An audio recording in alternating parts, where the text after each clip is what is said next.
I think I'm okay. A little sore, but you know, it's a good job. Fight through it. Did you expect to play? I think so. Yeah, I felt all right during shoot around. It's a little sore, like I said, but I think it'll be okay. Must be a fast healer. I'm young, quick healer. Yeah, I'm still very grateful. It could have been a lot worse, and so it's sore, it's a little tender, but it'll be okay. Was there some nerves when you woke up yesterday? Just yeah, no, I it's just like test it. It's like, man, is it still there? But yeah, everything's gonna be okay. We spoke to you the other day about your message to Deron. What stands out about this Cavs locker room culture versus maybe other teams that you played on? Well, I think, everyone talks about championships. Everyone wants to win a championship, but not many people they want to win a championship doing it their way. You know what I mean? Like, I want to win a championship, but I want to get mine and along the way, And I think this team really understands sacrificing yourself and preparing every day and what you have to do to your mind, body, and spirit to be sharp through June. And I've been on some really good teams, but this team really gets it. Obviously they've been there. LeBron's played in how many finals in a row? And there's just a different level of maturity, I would say, and just how you prepare yourself and how you approach your day and how you approach the locker room, and it's unique. Even with the maturity, there's a silliness or a lightness to this group. You've got a bunch of nicknames. Guys are doing podcasts, Snapchat and stuff. Sure. How does that impact you? And really, you only talked about Richard and Channing. So everybody else is really mature. It's just those two you got to worry about. No, I think that's part of it. You have to have a lightness. You can't be so intense every day. You can't be drilling home every single point and getting upset about every single play or game. You understand that there's a process, and you keep on trying to get better, and you want to be peaking at the right moment, and I think this team gets that. Kyle, what will Deron's skill set bring to this team? I really think it's an incredible fit. Deron's someone who can play with the ball. He can get us into sets. He's obviously been a great point guard for a lot of years. He understands the whole team, getting guys into their spots and executing an offense, which is good. He's got size. He can switch on defense.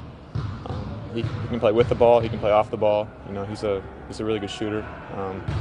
There's not a lot of point guards that can do both, and he's capable of doing that. He's a smart player. He's a veteran guy. He wants to win. I think all around it's a really good fit. I presume he still remembers where you like the ball. Yes. Well, if he doesn't, I'll remind him really quickly. I was reading some quotes about what the atmosphere here is like. But do fans appreciate, or people who don't play the game understand what it's like to leave an organization you've been with for a long time and essentially drop into a brand new setting? Is it difficult? Is it easy?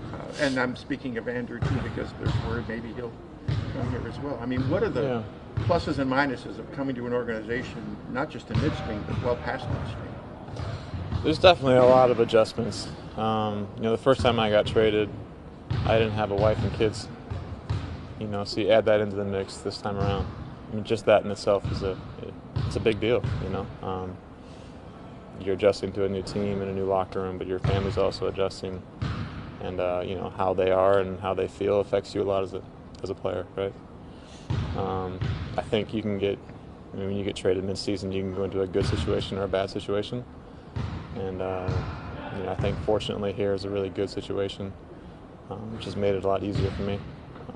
Veteran guys who have been welcoming and helpful. No one's mad that you might take a couple of their minutes or something, because that happens sometimes too. I think Griff's done a great job of finding pieces that fit well together here, and everyone understands their role and the need for them. So yeah, it's not ideal. The NBA is an amazing job in a lot of ways. Living stability is not one of them, right? You can get traded at any moment, and your whole family can feel that. So, but like I said, you get traded to a good situation. I think that's what we have here. How long does it take to get get in the flow? Do you feel that you're in the flow now? I mean, did it take a week, 2 weeks, a Yeah. day, 2 days? Well, I think one of the hard parts about getting traded in the middle of the season is there's not a lot of practice time. You know, I think I played like 5 games. First 5 games I played, I think we practiced maybe once, maybe had a shoot around. You know, you're kind of learning on the fly, and so that's tough. To happen, you know, to not have a training camp and not have a preseason with a new team. So it takes a little while, but I think right now I feel pretty good about where I'm still learning things, and I'm still trying to get better at, you know, understanding what our team is doing in certain situations. But overall, I feel pretty good. You just mentioned that it's great for an organization to find those good pieces together. So how helpful or how does it affect your mental of your team? Knowing that we have good pieces that fit together, I think it's important. You know, there's a lot of teams that feels like they have 5 of the same player, and those guys are battling out for those minutes and battling out for, you know, who's going to play, you know, start the game, finish the game, and all those things. And I think everyone knows their role, knows they're here for a reason, and that helps a lot. Knowing Deron the way that you do, he's been a starting point guard for so many years in the NBA, and here he would be coming off the bench. How do you think he would adjust or handle that new role? He'll be fine. He'll be fine. I think he knows, you know, coming here that, you know, this is the role that we need from him. I think he can still be a starting point guard next year if he wants to go somewhere else, and he knows that. But this is an opportunity to come and win a championship possibly, and, you know, play at a high level and be a part of a great team. And I think, you know, when you get, I mean, I don't know where he's at in his career all the way, but, you know, he's 10 years in. I don't know where he's at. You want to be on good teams and you want to be competing for a championship, and he sees this as a really good opportunity. Talked to him since the other day? Yeah, talked to him. We've been texting a bunch and talked on the phone once, so he's excited. Kyle, when does that moment come when you go from, like you said before, I want to give mine to, you know, it's about winning championships? So I know it's probably different with every player, but is part of it getting a little taste of that and having some playoff experience and maybe coming up short? And yeah, I think so. There's so many factors, you know. Like I think it's different for different guys, and I think, you know, your culture and the team that you're on either speeds up that process or delays it. You know, there's certain teams that you just don't want to be on because you're never going to get it, you know. And so that's not the case here. Feeling at the end of that? I'm actually cool. All that time I was out, I ain't had nothing to do but cardio and run and all that different type of stuff to try to keep my mind from going crazy. So I was cool, actually. What up? Chris, we've seen now Blake score 30 or more points 3 times since he came back after not hitting that mark at all before the injury. What have you seen differently from him since he's come back? No, he's just super duper aggressive, as we like. Me and Blake talk before every game as we walk out on the court about being aggressive, and that's, I mean, he could have had more. You know what I mean? He probably could have went for 50-something. And he's a guy who's capable of that every night, but he's so unselfish, you know what I mean, which is why he's the player he is. Chris, how good is it to see JJ get out of this, you know, rough shooting stretch and you know, get some shots going? It's always big for our team to get JJ going, and you know, shooters don't stop shooting, and JJ is not going to stop, and we need him to continue to shoot and keep doing other things. When shots aren't falling, JJ knows how to, you know, make other plays and make other guys better. Chris, can you take us through that that defensive play against Kemba, and then did it feel extra good to make that play to come up with the big defensive stop after you'd missed the shot at the end of regulation? No. I wasn't tripping. I wasn't thinking about the shot at the end of regulation. And defensively, I was just trying to make it tough. I was telling the guys in the locker room, all I kept picturing in my mind was that step back Kemba hit at UConn. And I was like, he ain't getting me like that. You know what I mean? But I don't know. I wasn't thinking about the last shot, though. It's just good to get a win. In games since coming back, you've got 3 of those games. What's changed for you since you've come back? You know, just being a little bit more aggressive at times. I felt like my shot right before I went out was the best it had felt. You know, I didn't feel great about it early on. And then, you know, thankfully I was able to get on the court pretty early throughout that injury and maintain that feeling. So that's helped. You know, just us trusting our offense has helped. Getting easy shots, tonight didn't shoot well from the free throw line, obviously, but you know, getting to the free throw line has helped. Was this a prime example of the importance of Chris, where you have a crunch time situation and he's kind of taking over the game with the ball in his hands and making plays? Yeah, I think you know, down the stretch you got to have. You know, he's our guy. He's our guy. He's got the ball in his hands 80% of the offense, and he's the one that sets everything up and kind of controls the flow of the game. So to have that familiar feeling of, you know, the same guy with the ball, you know, calling the sets, even if he's not taking that shot, just setting up the offense after we call a timeout and get into it.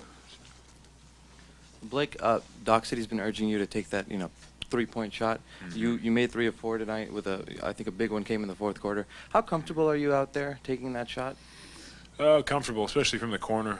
Something I've worked on for the past, you know, 2-3 off seasons. I think 3 off seasons really. But you know, started out shooting them a little bit this year, and didn't feel that rhythm. So I never really want to settle. So I just kind of kept working on it, and then Doc, you know, really encouraged me, and it helps when you see your first 2 after he encourages you to shoot go in earlier, and I think it was Toronto. But just trying to pick my spots and not force it if it's not going in. Point lead, 4-point lead in overtime, but you get the win. How did you guys stick to it when you played? You played 38 minutes, Paul. Chris played 40, Blake 42. How did you guys pull this out? First of all, you got to give them a lot of credit. I thought we played a really good offensive first half. We played a really good offensive third quarter to start. Got that 17-point lead. But they have shot makers on their team, and Batum and Walker were awesome tonight. When it came down to it, I think we just made some really gritty plays in overtime. Blake was huge, and just, you know, it was a one-possession game. It came down to one play. Oh, I was going to say, how exhausted were you guys? I mean, they've done I guess Doc has done a pretty good job limiting the starters' minutes when possible, but in a game like this one where it was pretty clear you guys were going to have to play a lot, how exhausted were you as you went to overtime? I felt pretty good. I mean, I feel like I'm in pretty good shape as an athlete, so I can handle 38. Now, if it was like 54 minutes, I mean, that's another story. But no, I felt fine. JJ, Blake's now had 3 games of at least 30 points since coming back after having no games of at least 30 points before the injury. What have you seen differently from him since he's been back? It's a cliche, but he has played like he's on a mission.